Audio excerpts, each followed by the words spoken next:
2016 മാധ്യമപ്രവർത്തനം ഉപേക്ഷിച്ച് ആറന്മുളയിൽ CPM സ്ഥാനാർത്ഥിയായ വീണ ജോർജിനെ അവിടേക്ക് ശുപാർശ ചെയ്തത് ഓർത്തഡോക്സ് സഭയുടെ ബിഷപ്പായിരുന്നു. എന്നാൽ ഇക്കുറി ഇടതു ജനാധിപത്യ മുന്നണിയുമായി പൂർണ്ണമായി അകന്നു കഴിഞ്ഞ ഓർത്തഡോക്സ് സഭ തങ്ങളുടെ കുഞ്ഞാടിനെ തങ്ങൾ തന്നെ തോൽപ്പിക്കുന്നത് ശരിയല്ലെന്ന് മനസ്സിലാക്കിയതുകൊണ്ടാണ് മാറി നിൽക്കാൻ ആവശ്യപ്പെട്ടത്. എന്നാൽ ഇക്കാര്യം മനസ്സിലാക്കിയ CPM സംസ്ഥാന നേതൃത്വം സഭയുടെയും വീണയുടെയും ഭർത്താവിന്റെയും ആവശ്യം തള്ളുകയായിരുന്നു. ഇക്കുറി ഏതായാലും UDFിനെ അനുകൂലിക്കാനാണ് ഓർത്തഡോക്സ് സഭയുടെ താല്പര്യം. വീണ ജോർജ് മൂന്നാമത് മത്സരിക്കുന്നതിൽ മന്ത്രിയുടെ ഭർത്താവ് ജോർജ് ജോസഫിന് എതിർപ്പുണ്ടെന്ന് സൂചനയുണ്ടായിരുന്നു. ഇക്കാര്യം CPM ജില്ലാ നേതൃത്വത്തെ അറിയിച്ചിരുന്നു. ഇത് CPM കേന്ദ്ര കമ്മിറ്റി അംഗം തോമസ് ഐസക് പങ്കെടുത്ത ജില്ലാ സെക്രട്ടേറിയറ്റിലും ചർച്ചയായിരുന്നു. തോമസ് ഐസക്കിനും ഇക്കാര്യം അറിയാമായിരുന്നു. എന്നാൽ പിണറായിക്ക് പണി കിട്ടട്ടെ എന്ന താല്പര്യത്തിലാണ് ഐസക് വീണയെ മത്സരിപ്പിക്കാൻ തീരുമാനിച്ചത്. ആരോഗ്യമന്ത്രി വീണ ജോർജിനെ നിയമസഭാ തെരഞ്ഞെടുപ്പിൽ മത്സരിപ്പിക്കരുതെന്ന ആവശ്യവുമായി ഭർത്താവ് ജോർജ് ജോസഫ് കഴിഞ്ഞ ദിവസമാണ് CPMനെ സമീപിച്ചത്.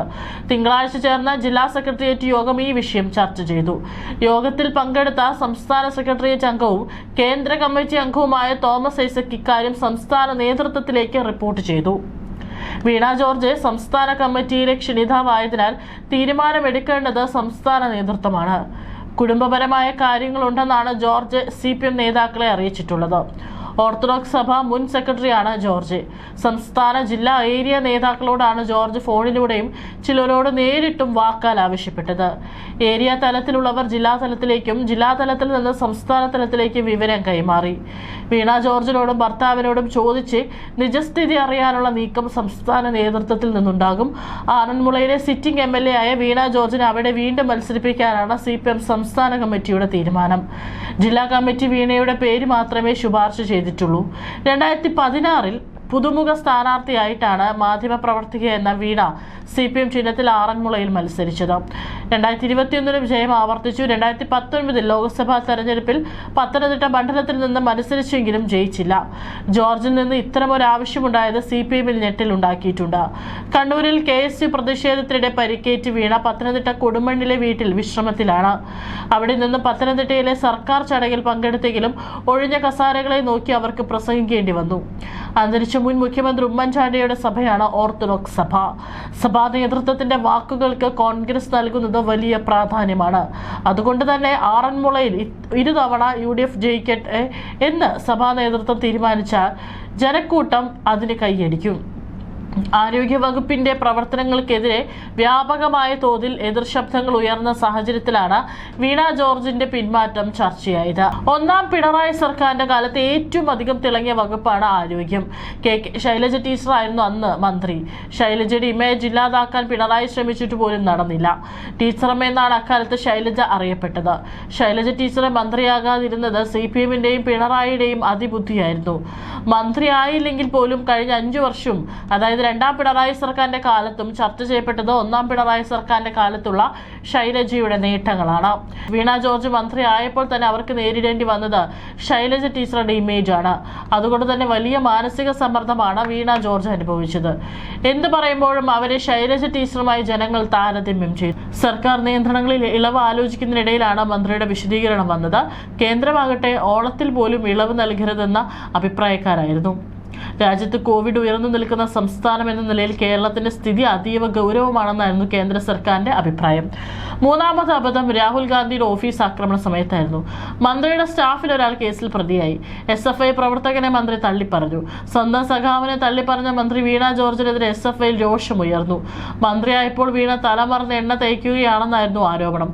വീണ ജോർജിനെതിരെ മുഖ്യമന്ത്രിക്ക് മുന്നിലും പരാതികളെത്തി. ഏഷ്യാനെറ്റിനെതിരെ അതിരൂക്ഷമായ ഭാഷയിൽ വിമർശനം ഉന്നയിച്ചത് വീണ ജോർജിന് വിനയായി. വീണയുടെ നിലപാട് കോടിയേരി തള്ളി.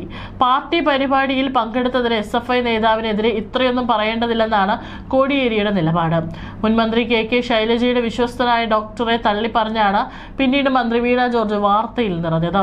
അട്ടപ്പാടി കോട്ടത്ര ട്രൈബൽ വെൽഫെയർ ആശുപത്രിയിലെ സൂപ്രണ്ട് ഡോക്ടർ പ്രഭുദാസിനെയാണ് CPMന്റെ വാക്ക് കേട്ട് വീണ ജോർജ് അരിഞ്ഞു വീഴ്ത്തിയത്. CPMനെതിരെ സംസാരിച്ചാൽ ഉദ്യോഗസ്ഥരുടെ പണി തെറിക്കുമെന്ന വർത്തമാനകാല കീഴ്വഴക്കത്തിന് ഉദാഹരണമായി മാറി ആദിവാസികൾക്ക് വേണ്ടി സ്വജീവിതം പണയം വെച്ച കോട്ടത്ര ആശുപത്രി സൂപ്രണ്ടിന്റെ സ്ഥലം മാറ്റം. ആരോഗ്യമന്ത്രിയുടെ മിന്നൽ പരിശോധനയിൽ നിന്നും തന്നെ മാറ്റി നിർത്തിയെന്ന ആക്ഷേപമാണ് ഡോക്ടർ പ്രഭുദാസ് ആദ്യം ഉന്നയിച്ചത്. കോട്ടത്തറ ആശുപത്രി മാനേജ്മെന്റ് കമ്മിറ്റി അംഗങ്ങൾ കൈക്കൂലി വാങ്ങാൻ ശ്രമിച്ചെന്ന ഡോക്ടർ പ്രഭുദാസിന്റെ ആരോപണത്തിന് പിന്നാലെയായിരുന്നു CPMന്റെ പ്രത്യാരോപണം. CPM Attappadi area secretary CP Babu, Kottathara tribal speciality ആശുപത്രി മാനേജിംഗ് കമ്മിറ്റി അംഗവും പുത്തൂർ ലോക്കൽ സെക്രട്ടറിയുമായ രാജേഷ് എന്നിവരാണ് പ്രഭുദാസിനെതിരെ അഴിമതി ആരോപണം ഉയർത്തി രംഗത്തെത്തിയത്. ക്യാൻറ്റീനുമായി ബന്ധപ്പെട്ടും കമ്പ്യൂട്ടർവൽക്കരണവുമായി ബന്ധപ്പെട്ടും ഡോക്ടർ പ്രഭുദാസ് അഴിമതി നടത്തിയെന്നാണ് ആശുപത്രി മാനേജ്മെന്റ് കമ്മിറ്റി അംഗം രാജേഷിന്റെ ആരോപണം. രാഷ്ട്രീയക്കാരും ഉദ്യോഗസ്ഥരും ചേർന്ന് പാവപ്പെട്ട ആദിവാസികൾക്ക് അവകാശപ്പെട്ട സഹായങ്ങൾ തട്ടിയെടുക്കുന്നു എന്ന ആരോപണം ഇന്നോ ഇന്നലെയോ കേട്ടു തുടങ്ങിയതല്ല. ഡോക്ടർ പ്രഭുദാസ് കോട്ടത്തറ ആശുപത്രിയിൽ ചുമതലയേറ്റ ശേഷമാണ് ഇതിലൊരു മാറ്റമുണ്ടായത്. കേന്ദ്ര സംസ്ഥാന സർക്കാരുകളുടെ ഫണ്ട് ആദിവാസികളുടെ ആവശ്യങ്ങൾക്കായി വിനിയോഗിക്കാൻ തുടങ്ങിയതും അദ്ദേഹം സൂപ്രണ്ടായി എത്തിയ ശേഷമാണ്. കഴിഞ്ഞ മന്ത്രിസഭയിൽ ആരോഗ്യമന്ത്രി KK ശൈലജ ഇക്കാര്യം പരസ്യമായി സമ്മതിച്ചിട്ടുള്ളതാണ്. ഡോക്ടർ പ്രഭുദാസിനെ തിരൂരങ്ങാടി താലൂക്ക് ആശുപത്രിയിലേക്കാണ് സ്ഥലം മാറ്റിയത്. ആരോഗ്യമന്ത്രി വീണ ജോർജിന്റെ മിന്നൽ സന്ദർശനത്തിന് പിന്നാലെയായിരുന്നു ഡോക്ടർ പ്രഭുദാസിന്റെ വിമർശനം. വീണ ജോർജ് ഫോൺ എടുക്കാറില്ലെന്ന അഭിപ്രായം സമൂഹത്തിന്റെ വിവിധ കോണുകളിൽ നിന്ന് ഉയർന്ന സാഹചര്യത്തിൽ ഫോൺ എടുക്കണമെന്ന സന്ദേശം CPM തലത്തിൽ തന്നെ ഉയർന്നു വന്നു. പ്രതിഭ MLA ആണ് മന്ത്രിക്കെതിരെ പരോക്ഷമായ ആരോപണം ഉന്നയിച്ചത്. തനിക്ക് ഏറെ അടുപ്പമുള്ള മന്ത്രി വിളിച്ചാൽ ഫോൺ എടുക്കുന്നില്ലെന്നാണ് പ്രതിഭ പറഞ്ഞത്. അതിന് പിന്നാലെ ഫോൺ എടുക്കാത്ത മന്ത്രി വീണയാണെന്ന് കേരളം അറിഞ്ഞു. ആരോഗ്യമന്ത്രി വീണ ജോർജിനെതിരെ പത്തനംതിട്ട നഗരത്തിലെ പാർട്ടി കമ്മിറ്റികളിൽ വിമർശനമുണ്ടായിരുന്നു. വീണ ജോർജിനെതിരെ CPM തലങ്ങളിൽ വൻ പ്രതിഷേധമാണുള്ളത്. KK ശൈലജയെ വെട്ടി ആരോഗ്യമന്ത്രിയായതാണ് വീണ ജോർജിന് സംഭവിച്ച ദുരന്തം. ആറന്മുളയിൽ വീണ ജോർജിന്റെ പ്രചാരണ പ്രവർത്തനത്തിൽ നിന്ന് 267 പാർട്ടി പ്രവർത്തകർ വിട്ടുനിന്നതായുള്ള CPMന്റെ തന്നെ അവലോകന റിപ്പോർട്ട് മാധ്യമങ്ങൾ റിപ്പോർട്ട് ചെയ്തിരുന്നു. ഒരു ഏരിയ കമ്മിറ്റി അംഗവും 4 ലോക്കൽ കമ്മിറ്റി അംഗങ്ങളും ഉത്തരവാദിത്തം നിറവേറ്റുന്നതിൽ വീഴ്ച വരുത്തിയതാണ് റിപ്പോർട്ട്. ഇത്തരത്തിൽ വീണ ജോർജിനെതിരെയുള്ള ആരോപണങ്ങൾക്ക് പുതുമയൊന്നുമില്ല. എന്നാൽ വീണ ജോർജിനോടുള്ള വ്യക്തിപരമായ അനിഷ്ടത്തേക്കാൾ കൂടുതൽ ഓർത്തഡോക്സ് സഭ ഐക്യജനാധിപത്യ മുന്നണിയുമായി സന്ധി ചേർത്തു എന്നതാണ് വാസ്തവം.